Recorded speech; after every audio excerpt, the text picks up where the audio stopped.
편안하셨습니까? 어젠 굉장했어요. 불과 40km 밖에 떨어져 있지 않는 구룡사에서도 그 폭풍의 바람이 드센 것을 목격하면서 열애사가 걱정돼 가지고 전화를 하고 확인을 하고 그랬습니다. 여러분들은 서해에서 그렇게 멀지 않는 일산 지역에서 피해는 없으셨는지 걱정이 되곤 했습니다. 세상을 살아보면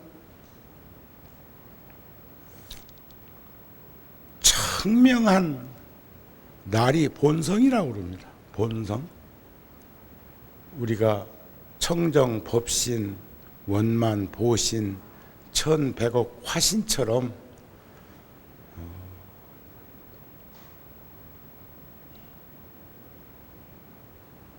참 맑고 깨끗한 날이, 청명한 하늘을 볼 수 있는 날이 있는가 하면 먹구름이 끼어서 굉장히 어둡고 침침한 그런 현장에 우리가 노출되기도 하고, 어제처럼 그런 바람과 폭풍을 만나서 어려움을 겪고 있고, 제일 큰 걱정이 이번에는 비보다 바람이 더 큰 피해를 일으킬 거라고 하는 생각 속에서 농부들이 농사 짓는 그 현장에서 벼가 쓰러지고 침수되고, 또 과수나무들이 그 흔들림 속에서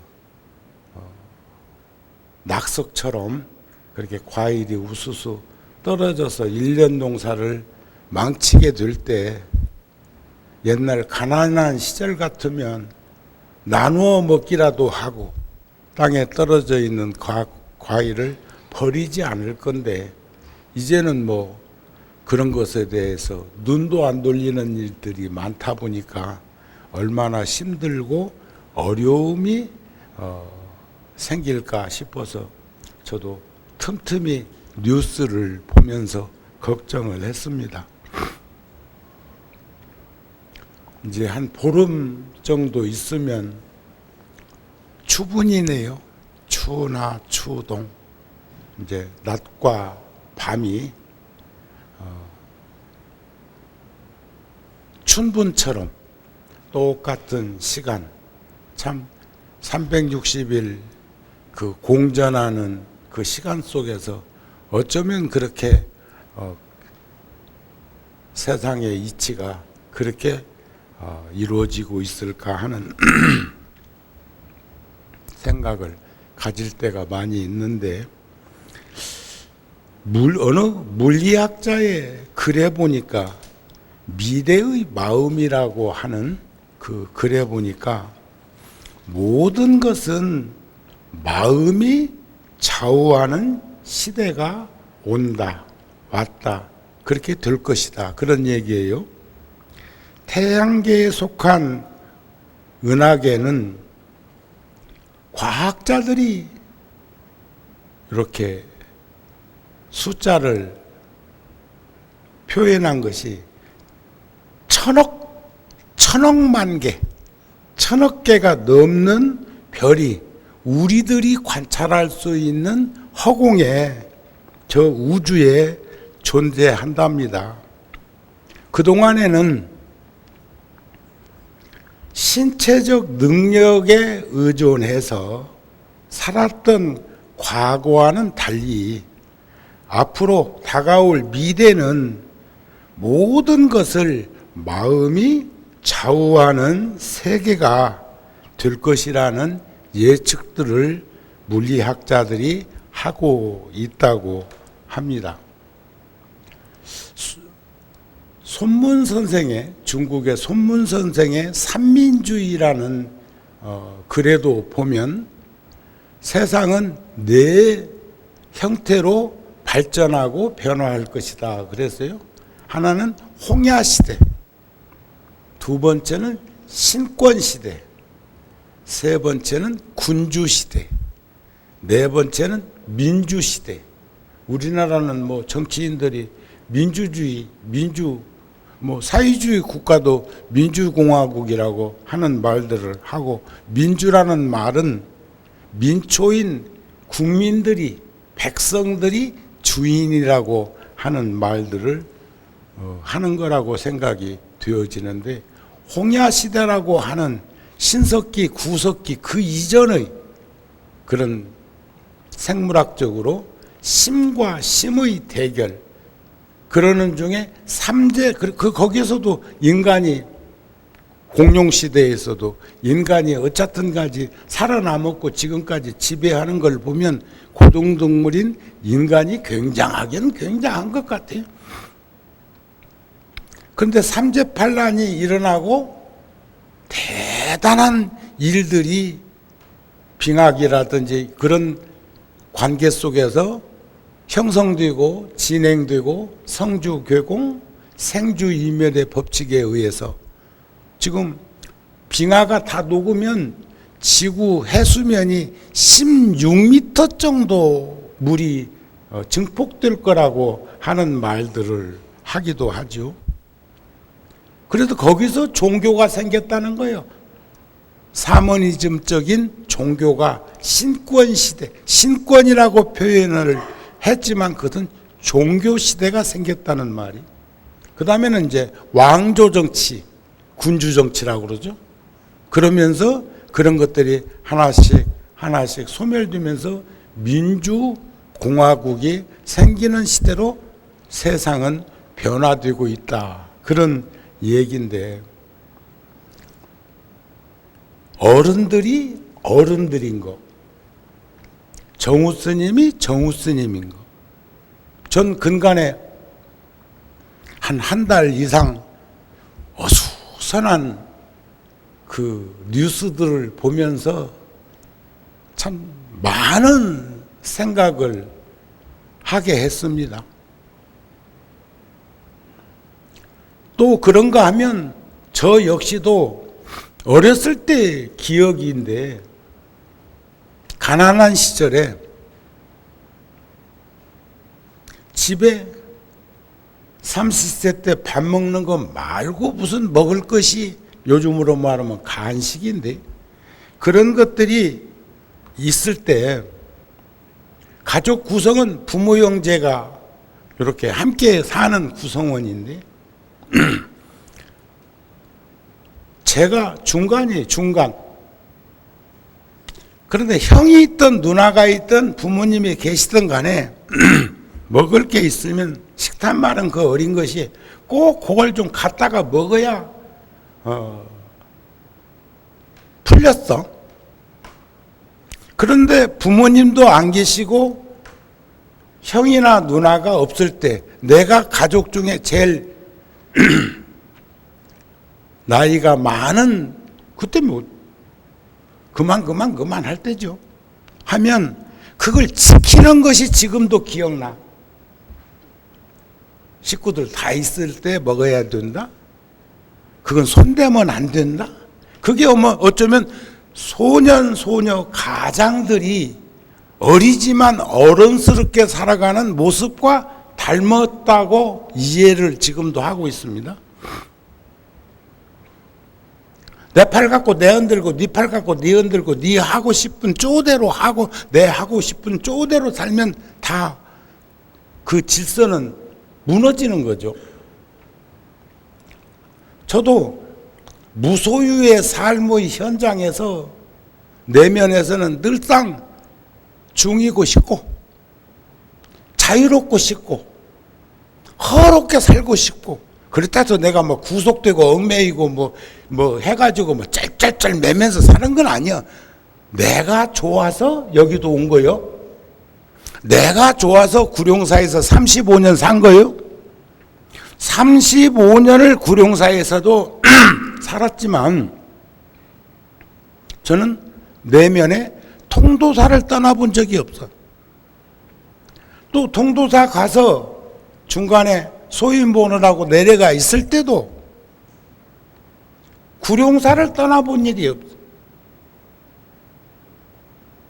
또 나보다는 구룡사 열애사, 내가 속해 있는 공동체를 더 소중하게 생각하는 스님이라고 저는 생각합니다.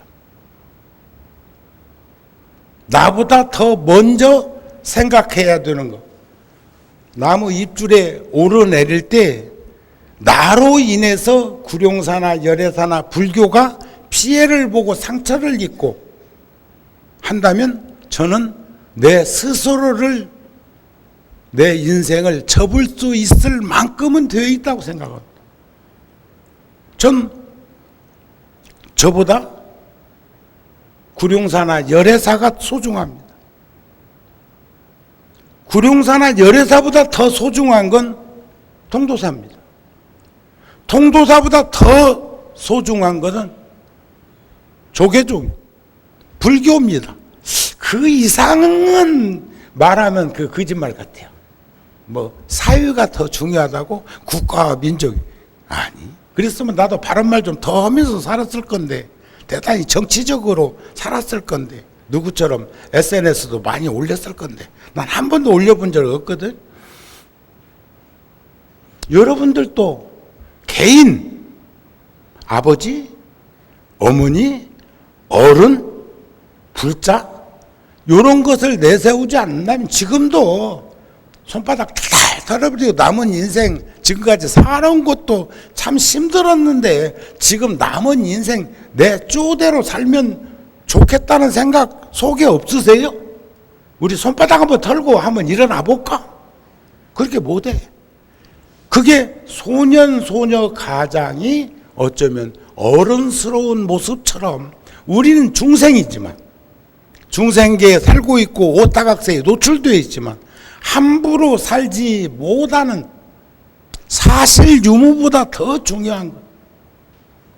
과거의 정우 스님은 누가 빨간 안경을 끼고 색깔대로 말을 하고 노란 안경을 끼고 색깔대로 말한다면 과거의 정우는 가서 안경을 벗겼어.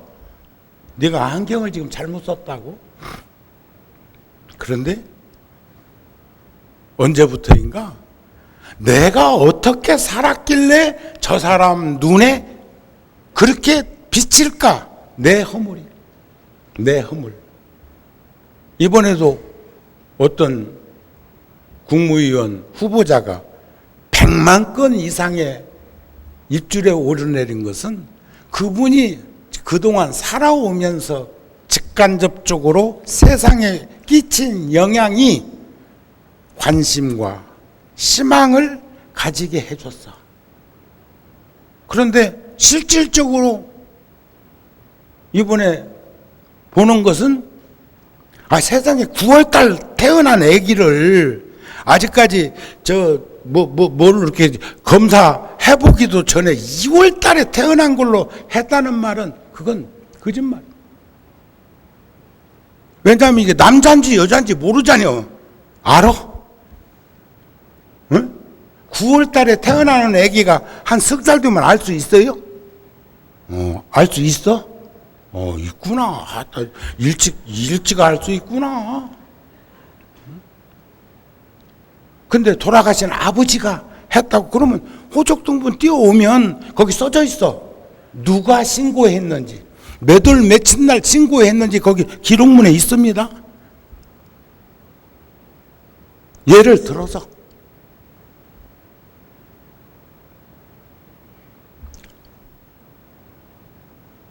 중학교 때 미국 가서 한 2년쯤 있다가 중3 졸업하면서 와갖고 고등학교 갈 때 그 SNS를 통해 가지고 금수저 이 얘기를 그렇게도 많이 하던 분이 남매는 외고 보냈다? 스펙 쌓았다?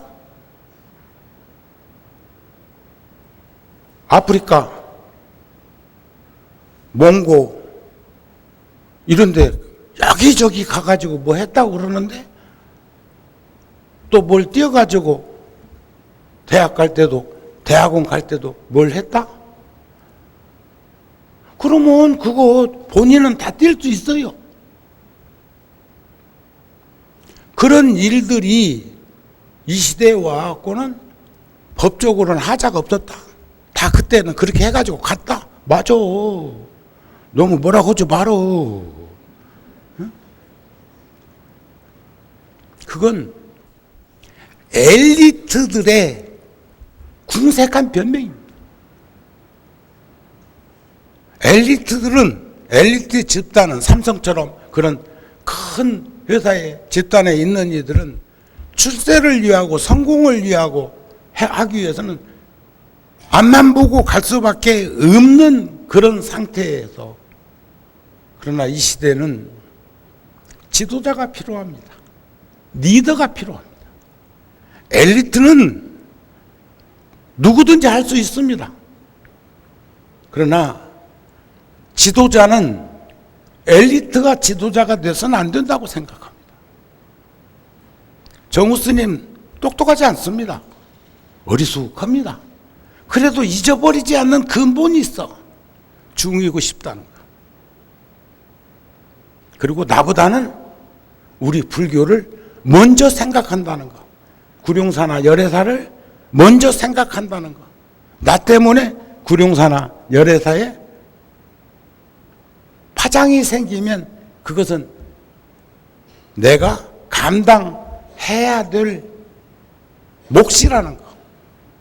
여러분들도 가정에서 아이고 몇십 년 살았는데 뭘 평생 끝까지 산대요. 이제 갈라서 그리고 각자 가. 지팔 지 흔들고 내 팔 내 흔들고 그렇게 앉는 거 아니야. 못하는 거 아니야.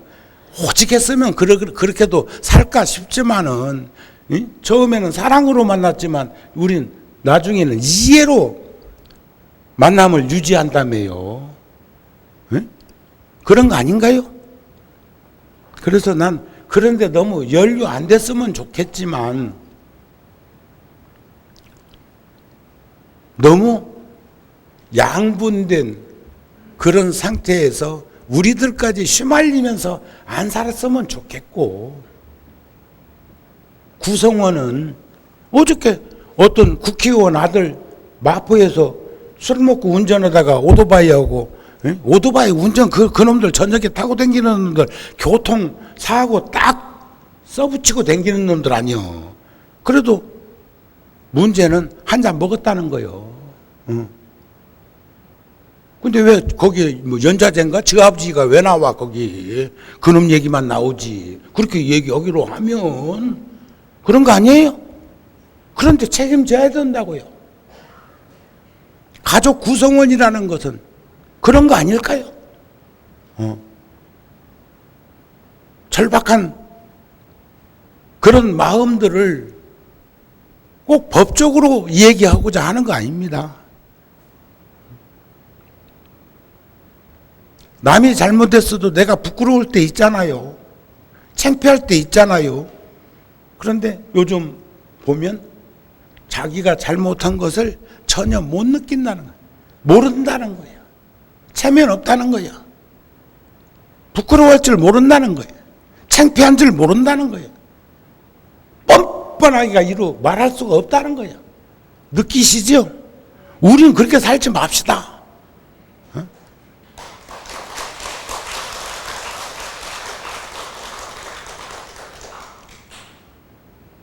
마음이 좌우하기는 하는데 어떤 마음이 좌우하느냐에 따라서 염념 보리심이면 처처가 안락국이고 염념 삼독심이면 처처가 사막도인 것은 우리는 손바닥 보듯이 훤히 보이는 거예요.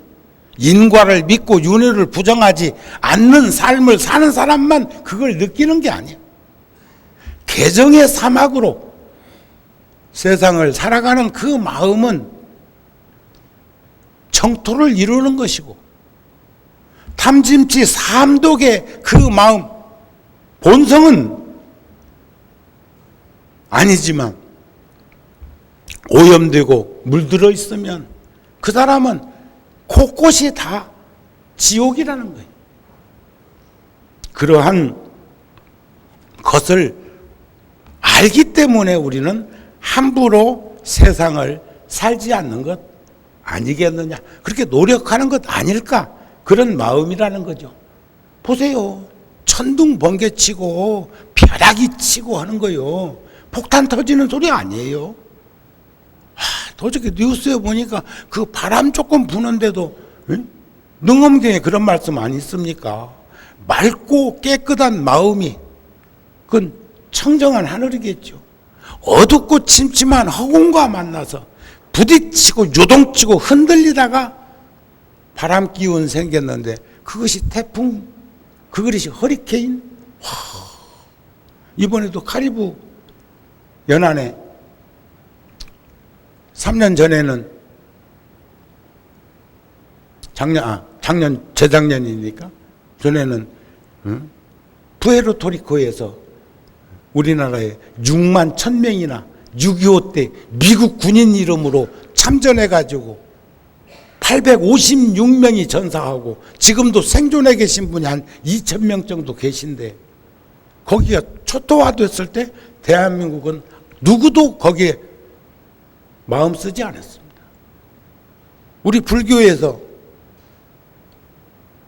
조계종에서 한 스님이 그런 내용을 알고 있어가지고 거기에 3억 3천 그 돈 큰 돈이에요. 그러나 십시일간으로 모으면 그 3억 3천만 피해났겠습니까? 근데 그것을 한 300명에게 쪼개다 보니까 한 1,000불, 한 100만 원, 110만 원, 120만 원 달러가 들쭉날쭉 하니까 그 정도 받아봤자 무슨 큰 도움이 되고 인생이 바뀌겠습니까? 그러나 그 고마움을 그날도 어저께 그 판문점에 그 군인 한 사람 북한에서 오다 총 맞고 했을 때 그 군인을 직접 가가지고 이렇게 이송시키는 그 대대장 있었죠?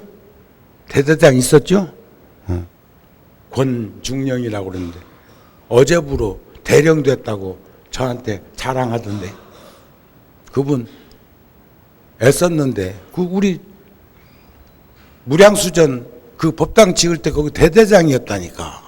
고맙고 감사하잖아요. 그렇게 부하 직원 군인 보내지 않고 자기가 직접 그 현장에 가서 자기 목숨 내놓고 그 탈북한 그 북한 군인을 이렇게 우리 쪽으로 데려온 분 있었잖아요. 그 영상으로 쭉 이렇게 얼굴은 안 나왔어도 나왔잖아요. 그죠? 불자요? 그래야 박수 칠 건가? 그래. 그것을 그 고비를 뛰어넘어야 돼. 기독교이면 박수 안 치는겨? 아니, 그런 사찰을 세울 수 있도록 도움 요청했던 그 군인, 거기 부대를 지휘했던 그 군인, 그 장교가 꼭 종교 논해가지고 이러쿵저러쿵 할 일은 난 아니라고 생각합니다. 그런데 이번에 또 거기는 막 완전히 폭탄, 융단 폭격 맞은 것처럼 그 카리브 해안에 그런 일이 또 생겼습니다. 거기서는 6.25 때 참전 안 했을까 싶어. 그것도 내가 좀 알아보려고 합니다. 조금이라도 도움 될 수 있는 일이 있으면 찾아보려고 합니다. 그러니까 마음이 모든 것을 좌우하지만 그 마음이 어떤 마음일까? 소품반야경에 보면 그런 말씀이 있죠. 마음 없는 마음을 마음이라는 마음이여. 어떤 마음을 마음이라고 할까? 벌써 까락까락 헤아려 봤어? 중생들은 그렇게 분별하고 시비하고 자기 분상에서 계산하는 게 참, 그래서 지금도 우리가 이분론법처럼 쪼개져 갖고 있는 거예요. 지금도 임명해야 된다고 하는 사람이 청와대 청원 게시판에 몇십만 명 올라가 있을 때다. 상상이 안 가. 이성적이고 객관적으로 봤을 적에 그것을 꼭 물증이 있어야 돼. 그런데 물증이 있어 보이는데도 그렇게 표현하는 사람이 있는가 하면, 절대로 하면 또 안 된다는 사람이 있는가 하면 추나추동이요. 우리 인생도 생각도 중생들은 추나추동이요. 그래서 제가 저번 주에도 인천 보명사 법문하면서 그런 말씀을 하나 드렸습니다. 경허선사의 제자 중에 만공 스님이라는 스님 계셔요. 그렇게 알려진 스님도 계신가 하면 수월 스님이라고 하는 스님은 출가 전에는 뭐 스님이었어? 육조 해능 스님은 나무꾼이었고, 육조 해능 스님은 부처님의 정법 안장을 받은 스님인데도 글을 몰랐어. 금강경 누가, 떡장소가 금강경 읽는 소리를 듣고, 티베트 불교 같은 경우 보면은 뭐 일을 하거나 어디를 가거나 항상 손을 염주 놓지 않고 이렇게 하는 것처럼 중국의 떡장수가 절 앞에서 떡을 팔고 있다가, 그러면서 무료한 시간에 사람 오면 떡을 팔기도 하고, 또 그 나머지 시간에는 경전 독송도 하고 연불도 하는 중에 지나가다가, 우리가 글자 몰라도 말은 알잖아요. 그러니까 응무소주 이생기심이라는 데서 돌을 깨쳤다는 거 아니야. 그런가 하면 이 수월 스님도 출가 전에는 머슴이었고, 한 번도 이런 법상에 올라오셔서 법문한 적 없고, 출가 후에는 평생을 어느 절에 가서 살면 그 낮에는 가서 산에 가서 나무에다가 스님들 방구들의 땔감을 제공해주고, 저녁에는 남들 다른 스님들 다 잠들었을 적에 저녁에는 집세기를 삼아서, 지금처럼 뭐 구두를 몇 그릇씩 놓고 사는 것도 아니고 뭐 집세기 신던 그 시절이니까 1800년대, 그러니까 집세기를 오는 사람 가는 사람, 신발 떨어진 사람, 집세기 떨어진 스님들 이렇게 주면서 평생을 사셨다고 그래요. 그런데 그 스님 법문 수록을 해놓은 것을 제가 근간에 보다가 참 가슴 벅찬 대목이 나왔어.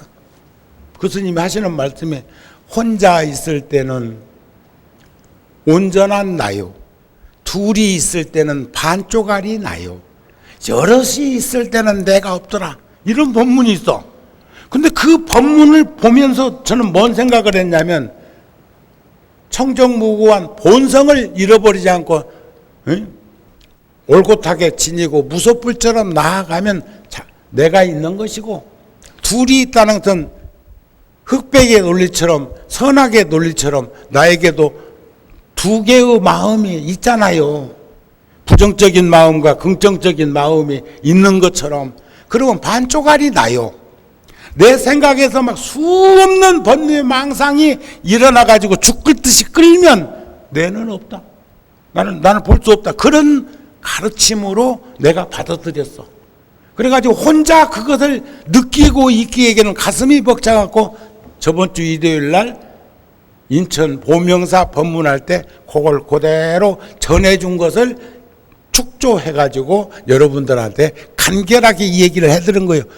의미가 있죠. 그 스님은 출가 전에는 머슴이었고 출가 후에는 나무꾼이었고, 법상에 한번 오른 적 없는 스님이 하신 말씀 중에 혼자 있을 땐 온전한 나요, 둘이 있을 때는 반쪽알이 나요, 여럿이 있을 때는 내 없다 한 그 법문이 저한테 굉장히 가슴 깊이 와 다 지더라. 이런 말씀입니다. 이해가 되셨어요? 그래서 그 물리학자가 말한 것처럼 미래의 마음, 미래만 그런 거 아니에요. 사실 시간적으로는 과거, 현재, 미래가 있지만 공간적으로는 과거, 현재, 미래 없습니다. 공간적으로 보면. 또 우리가 한 살 나이 먹는 건 하루는 자전의 속도로 4만 킬로미터를 가고 있어. 우리 하루 나이 한 살 뭐 이런 게 아니고 하루에 지구 한 바퀴 돌보면 하루라고 그러잖아요. 그걸 24시간이라고도 하고 그것을 분으로 치면 1440분이라고 하고 초로 나누면 그거다 60초 또 곱해보면은 나와 별것도 아니요. 그런데 그 거리가 인생의 거리가 4만 킬로미터예요. 지구가 4만 킬로미터라며. 다 아시죠? 몰라? 4만 킬로미터요. 그게 자전하는 거리예요. 공전하는 태양계를 공전하는 것은 365일 5시간 46분 48초를 주기로 추나추동이 이루어지는 거예요. 지금은 태양에서 앞으로 한 보름만 있으면 태양에서 멀어졌다 가까워졌다 하는 중에 이제는 중간쯤 되는 것이 추분이고 중간쯤 되는 지점이 춘분이고 그래야 춘하추동. 여름에는 낮이 길고 동지는 겨울이 길고 아시죠? 그것도 우리나라는 북위 38도선에서 느껴지는 것은 참 그래도 큰 차이 없이 잘 이루어지는데 저 아열대 지방 같은 데 가가지고는 그걸 제대로 또 못 느껴도 아열대 지방에도 추나추동이 있다. 눈은 안 와도 추나추동이 있어요. 또 적도를 중심으로 해서 더 남쪽으로 내려가면 우리 겨울일 때 그건 여름이요? 알고 계시죠? 몰라? 그럼 알아 지금부터라도. 그런데 그 거리가 얼마냐 이게. 과학자들이 얘기할 적에 1초에 공전하는 속도는 1000km가 넘는데요. 1000km가. 그런데 영국 표준시에서 몇 년에 한 번씩 분초를 날릴 때가 있어. 분초를. 365일 5시간 46분 48초로 해가지고 규정되어서 계산한 법에서 49초가 된다든지 하면 그거 날릴 때가 있어. 자주 있는 건 아니에요. 그런데 그게 그 거리가 실질적으로는 1000km가 넘는 거예요. 그런데 얼마나 주기적으로 정확하게 그렇게 우주 질서를 하고 있는가 하는 것들도 우리들은 보게 되는데, 사람이 늙으면 누가 그랬었더라. 사람이 늙으면 참 똑똑해지는 것 같아. 여기는 상당히 느려지는데 저도 계산은 참 잘하거든요. 계산 잘못했으면 내가 구룡사 열애사서 이만큼 살았겠어. 성불할 거라고 아니면 통도사 방장할 거라고 선방에 가가지고 몇십 년 안 앉아 있었을까? 지금도 뭐 선방 있다가 한 번씩 나와서 사자우를 하면서 대접받는 스님들도 있던데 나는 하도 노출이 오래돼서 그런지 잘 모르는 것 같더라고, 값어치를. 그래가지고 내가 통도사 주지 때도 충분히 할 수 있었던 일인데 내 방 고치는 것까지 해서 되겠나 싶어가지고 어렸을 때부터 쓰던 방을 그냥 놓아두고 왔는데, 이번 새로 되신 내 앞에 스님이 또 통도사 자장암에 살고 계시던 스님이 친구이고 도반인 스님이 이번에 주지 다시 됐거든요. 근데 그 스님이 주지 되자마자 처음에는 한 7, 8년 전에는 내 방에다가 에어컨 놔줬다. 근데 이번에는 뒤에 툇마루를 뜯고 세면장 넣어줬다. 그래가지고 이젠 도시에서 생활하다가 나이 먹어서 우리 서로 거짓말 하지 말고 얘기 한번 해보자고요. 어렸을 때, 젊었을 때는 잠들면 아침까지 그냥 잔다? 그랬는데 자다가 한 번씩 가야 될 때가 생겼어. 근데 통도사에는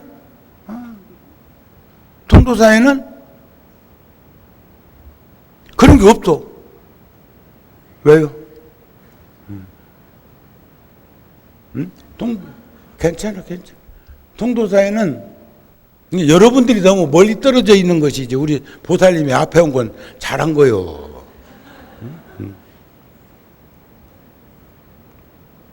저기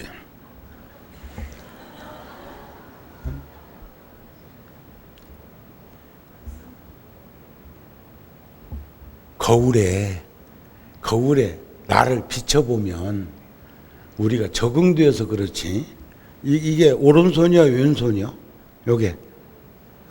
여러분들이 거울이라고 생각하고 말해봐. 이게 오른손이요, 왼손이요? 오른손이요. 오른손인데 거울 속에 이 손은 왼손이야. 이게 오른손이요. 거울 속에 왼손이 맞아? 그게 사이버 공간과 현실의 갈등이요.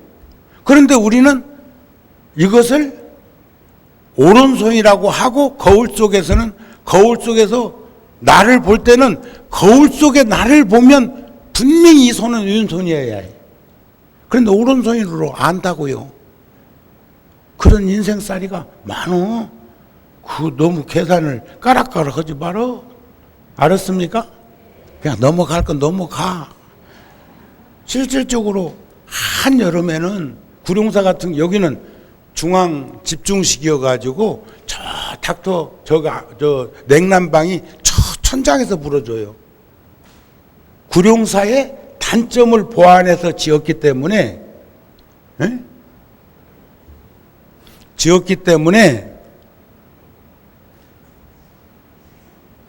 여기는 별 문제가 없어. 그런데 구룡사는 처음에는 추운 지방이니까 난방 시설은 했어도 냉방 시설은 아무 방에도 없었어요. 아무 공간에도 거의 없었는데 중간에 변형해가지고 큰 공간, 법당이나 회관이나 이런 데는 해야 된다 해서 냉방 설치를 했어요. 한여름에는, 한겨울에는 그 소리 나는 온풍기 냉방기를 틀어도 누구도 시끄럽다 소리 안 난다. 그런데 이제 가을이 되어서 이러니까 그거 틀으면 시끄러워져. 시끄럽다고 느껴져. 그 참 묘하지.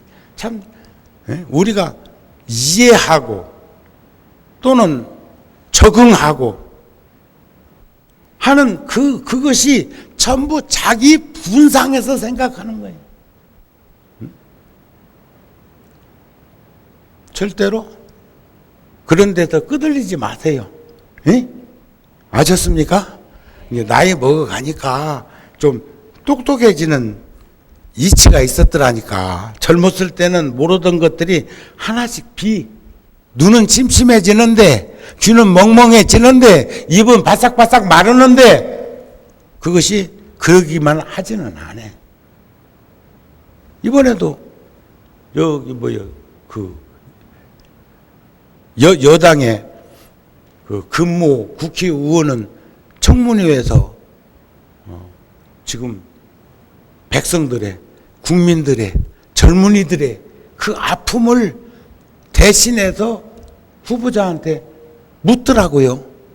그랬다가 그 사람 혼쭐을 나던데. 아이고, 금태섭 의원인가 있잖아요. 난 그쪽으로 뭐야, 주민등록 옮겨서라도 한 배 찍어 해줘야 되겠어. 어디서 나왔는지는 몰라도 그런 생각이 들더라니까. 그게 집단화되어 있는 그런 안타까운 표상 아닐까. 자, 왜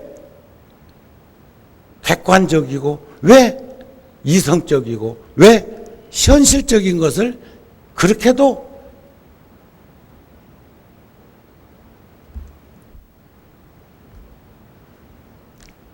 말할 수 없는 그런 것들이 젊었을 때 모르던 것들도 이해되지는 것을 보면은 이젠 우리가 남은 인생이 많지는 않지만 그래도 더 잘 살아야 되겠다 하는 생각이 든다는 거예요. 이런 말씀을 드리는 것은 여러분들한테 지금 내가 최면을 걸고 여러분들한테 지금 집단화시키기 위해서 세뇌하는 거 아닙니다. 우리는 그런 모습들을 보면서 우리도 부처님 같이 사신 것처럼 그렇게 살아서는 안 되겠다 하는 생각을 하게 되는 걸 전하는 거예요. 에? 지금 저분은 개인적으로는 무척 간절했다고요. 에? 그래도 부처님, 보살님 계신 곳에 신중당까지도 그 앞에 가서 그렇게 하고 싶은 간절함이 있지만 문제는 지금 시간에는 공동체에서 이런 시간을 가질 때이기 때문에 그것은 조금 그렇다 하는 생각을 가지면서 하나 배운 게 있어. 나는 그러지 말아야겠구나. 조계사 가면 말이죠. 조계사 가면 재밌는 현상이 더러 법당에서 목격된다.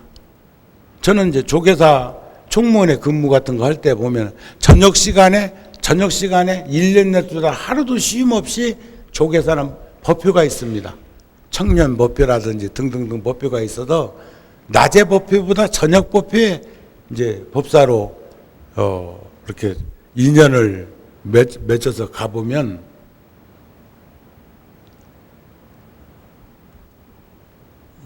저녁 예불 시간에 참선하고 있는 사람이 있다. 응? 법문하고 있는데 절하고 자빠져 있는 놈이 있다. 108배 뭐 이런 거. 절할 때는 절하고 청법할 때는 청법하고 기도할 때는 기도하고 참선할 때는 참선할 때 어울림을 가지는 거 아닌가요? 나 법문 듣고 있는데 절하고 있어? 절이 나쁘다는 거 아니요. 얼마나 그 사람은 간절하면 그럴까 싶지만 그것도 요쪽 앞에 딱 와가지고 절하고 있으면 응? 그런 걸 보면서 아 그렇게 하면 안 되겠구나 하는 것을 가르치고 있는지도 몰라. 그러나 그분은 3,000배를 하기 위해서 아니면 시간이 얼마 없는데 절을 하기 위해서 그러면 구석진 데서 하든지 밖에서 하든지 할 수 있는 곳을 찾아서 하면 좋을 건데 꼭 그러냐? 그런 마음이 들어지더라 이게요. 종범스님께서 하신 법문 중에 그런 말씀이 있죠. 인생은 생로병사인데 중생들의 인생은 생로병사예요. 태어나면 늙고 병들고 죽고 태어나고 늙고 병들고 죽고 계속 톱니바퀴 돌아가듯이 한단 말이에요. 그런데 부귀영화를 그냥 앉아갖고 되냐고. 빈 봉투는 영원히 빈 봉투인 거 내가 전에 네팔 갔다 와서 말씀 한번 드린 적 있어. 어린 사미가 한 8살 9살 먹은 사미가 나한테 백루비 지금 돈으로 1,200원 정도를 보시를 했는데 스님한테 했는데 내가 그 봉투를 확인하고는 그 어린 사미 이름으로 한국에 돌아와서 그때 가져간 돈은 그렇게 없고 이미 집행을 다 했으니까 장갑 3,000거리 갖고 갔을 때 3,000 컬레가 목장갑 60kg 나가더라고요. 그 이렇게 코팅된 장갑 있잖아요. 나는 세상에 살면서 돈 하도 큰 돈만 만져보고 살았다고 그런지 몰라도 장갑, 그 쓸모 있는 장갑이 200원 하는 줄은 몰랐네. 자, 그건 참 염가 장갑이더라고요. 응? 우리나라 물가 상승 폭으로 보면 그것도 한 돈 1,000원은 해야 되는 거 아니요? 그런데 그거는 200원씩, 그러니까 돈으로는 60만 원을 치고 무게로는 60kg인데 그 장갑을 가지고 가서 맨손으로 돌 깨고 있는 이들한테 나눠주고, 지진으로 무너졌던 절에서 운영하는 학교 복원하는데 돈을 제공하고, 구룡사 열애사에서는 10만 불, 1억도 했었잖아요. 그때 지진 났을 때 부처님이 네팔에서 태어났다는 그 이유 하나만 가지고도 그렇게 했다니까. 푸에르토리코는 6.25 때 참전했다고 하는 그 사실 하나만 가지고도 정우 스님이 모아갖고 3억 3천 가지고 거기에 그 인연을 맺었다니까요. 그거 알고 계세요? 그런데 내가 돌아와가지고 그 어린 스님 이름으로 10,000불을 보냈어. 10,000불, 1,200만 원을 보냈어. 그 아이 이름으로 학교 복원하는데 시주하고자 한다. 스님한테 보시오고도 10,000배를 받았어. 그럼 불보살님한테 오면 얼마일까, 몇 배일까? 그거 좀 알고 계산 좀 해가지고 움직였으면 좋겠어. 인생도 한 반. 제가 어제 저녁에 저희 모친 살고 계신 집에 구룡사 주지하고 오늘 나한테 운전해 준 스님, 나랑 35년 넘게 함께 살았던 그 스님하고 셋이서 이제 저녁 먹으러 간다고 해갖고 거기를 갔어. 저녁에 그 바람 부는데 또 분당 병원에 가가지고 사람 하나 또 구하고 왔어. 돌아가셨는데 임종을 못한 미국에 살고 있는 자식이 무조건 나한테 그래요. 문상을 갔더니 스님, 아버지 49제까지 보고 갈랍니다. 그래요. 그러면 유명한 이름 되면 알 수 있는 방송국의 이사야. 40도 안 된 여식아이가. 응? 그랬는데 그것은 뭘 의미하는 것이냐고 난 속으로 생각했어. 회사를 그만두겠다는 건가? 아버지 임종을 못 봐서? 아버지가 한 8년 동안 병상에 누워 계셨는데. 그래서 그러지 말고 아버지의 작은 영정사진을 미국으로 모시고 가서 뉴욕 원각사에 모시고 일주일에 한 번씩 원각사에서 49제를 모셔드려라. 여기서는 어머니와 가족들이 모셔드리고 거기서 모셔드리면 되지. 아버지 49제를 하기 위해서 여기 와서 한 2달 가까이 머무른다면 회사에서 뭔 일 생길 수도 있습니다. 그런 거 아닌가요? 그래서 말렸어. 내가 잘했죠?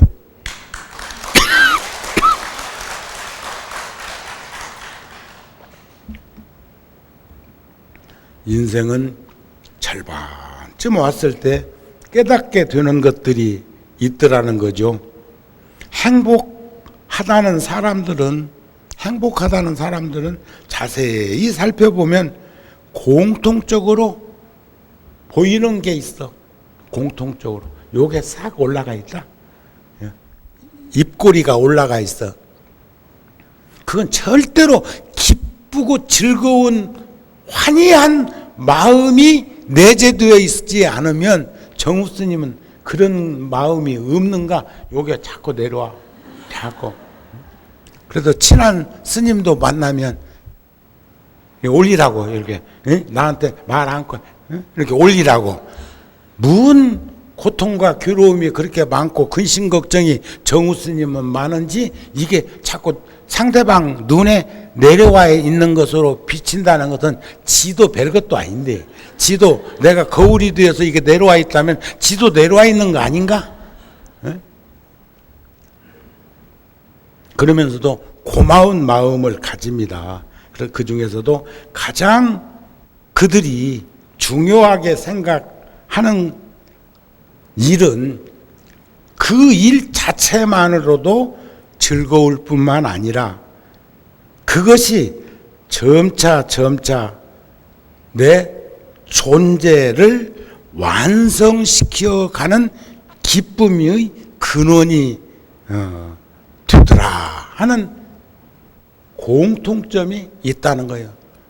그러니까 지금 사업가들도 저기 누구예요? 삼성의 그 이건희 회장 아드님도 지금 그분 가지고 참 뭐 연봉도 안 받았습니다. 작년도 안 받았고 금년에도 안 받는다고 합시다. 그러는데 지금 있는 것만 가지고 어쩌면 내가 모르긴 몰라도 하루에 1억씩 써도 지평생에 다 못 쓸 건데, 근데 왜 그런 고충을 겪으면서도 그것을 감내하고 극복하고 그 일을 해야 하는가?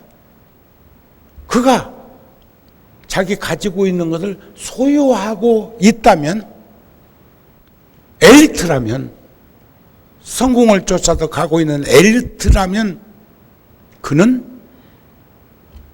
안주하고 타성에 젖고 그리고 그냥 자족하면서 살아가는 인생을 택할 수도 있습니다. 그런데 리더자는, 지도자는, 경영자는 보살이 되어야 해. 소유하는 게 아니고 성취하고, 성취하는 게 것으로 끝나는 게 아니라 회양코자 하는 마음이 그래도 일반 사람보다 있기 때문에 나 아니면 안 된다는 생각 때문에 그러는 거 아니야. 지금 누구처럼 지 아니면 안 된다고 하는 생각, 그것은 최고의 어리석은 논지요. 그렇지 않습니까? 그렇게 생각 안 드세요? 응? 일이 싫어지는 사람들은 잘못하거나 안 하려고 한답니다. 못한다고 안 하면 그 일을 잃어버린다고 한답니다. 일이 즐거우면 그 일은, 그래서 노력하는 사람보다 타고난 사람이 훨씬 낫대요. 그건 전생 연기 법칙으로 보면 이해가, 우리가 제8 아레아식이라고 하는 그 함장식 안에 다른 건 다 떨쳐도 마지막 순간에 가지고 있던 그 응집된 기운은 금생으로 이어져 오게 되어 있다는 거예요. 그게 이제 우리가 돌 때 애기한테 상 차려놓고 뭐 집을까? 이것 집으면 좋겠다, 저것 집으면 좋겠다 하는 것도 전생 알아보고 싶어서 그런 거 아닌가요? 여러분들도 그런 경험 있으시죠? 돌잔치 할 때 그것도 모르고 그냥 상 차려놨어? 실 집으니까 명이 길겠다, 돈 집으니까 사업해갖고 성공하겠네, 돈 좀 많지겠네, 연필 잡으니까 아따 학 잘난갑다. 그러면 정우 쓰면 염주 들었을까? 그런데 타고난 사람보다 그 사람도 즐기는 사람한테는 어찌 해볼 수가 없어. 하고 있는 그 일을 즐기면 참선도 그렇고 기도도 그렇고 연불도 그렇고 절하는 것도 그렇고 하면 시간을 잃어버린다고요. 그걸 우리는 선정산매라고 표현하기도 합니다. 그런데 그보다 또 더 출중한 사람이 즐거워하는 사람이라는 거예요. 저 열애사 지을 때 무척 즐거워했습니다. 지금도 여기 와가지고도 두 가지 생각이 있어. 여러분들과 만나면 즐겁고, 또 고속도로 내놓은 것은 아이고 아이고 하다가도 아이고 추석 명절이라 바쁜갑다. 오늘 또 벌초 왔는갑다. 아니면은 또 시골 출신들이 아이고 어저께 그냥 비바람 폭풍우 몰아쳤으니까 선산도 돌아보고 시골집도 돌아볼 겸 해가지고 아침에 고향 방문 갔는갑다. 이렇게 위로도 하고 스님도 생각이 너무 많아. 자, 그러니 아무리 노력을 해도 타고난 사람보다는 즐기는 사람보다는 즐거워하는 사람보다는 그 즐거운 사람의 노력이 가미된다면 훨씬 더 풍성한 인생과 기쁨과 즐거움이 충만한 그런 삶이 되지 않겠는가 하는 마음을 여러분들한테 전하면서 우리 남은 인생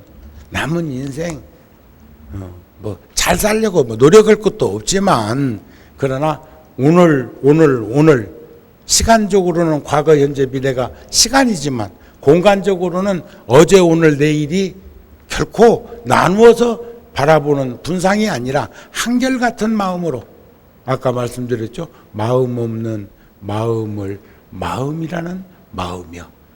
어떤 마음을 마음이라고 하느냐? 부처님이 묻고는 제자들이 그냥 가만히 있으니까 부처님이 한 말씀 거들어서 답하십니다. 한결같은 마음, 시비하지 않는 마음, 분별하지 않는 마음을 마음 없는 마음을 마음이라고 한다 그래서 그것은 무심이라고 하는 무심이 세속적으로는 마음 없는 거죠. 불교의 무심은 세속의 무학자는 배운 게 없다면 불교의 무학자는 배울 게 없는 사람이야. 세속의 무심은 생각이 없고 마음이 없다는 것을 의미한다면 불교의 무심은 한결같은 마음, 시비 분상을 여인 마음, 무슨 말씀인지 아시겠습니까?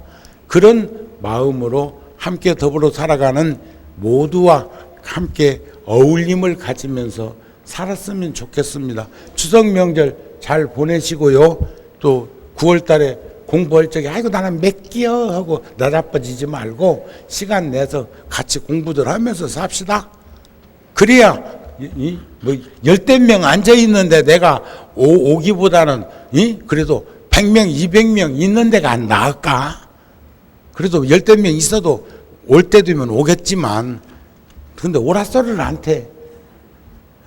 자, 늘 건강하시고 이번 시골에도 그 피해가 있다면 고향에도 전화라도 한번 해서 확인하고 위로해주고 그렇게 했으면 좋겠네요. 건강들 하시고 아까 내가 모두의 마련한 그 막 이러쿵저러쿵 하는 얘기는 책임져야 될 부분이 우리 모두에게 있다는 것을 말하고 싶어서 그런 거예요. 누구 흉본 거 아닙니다. 자, 성불하십시오.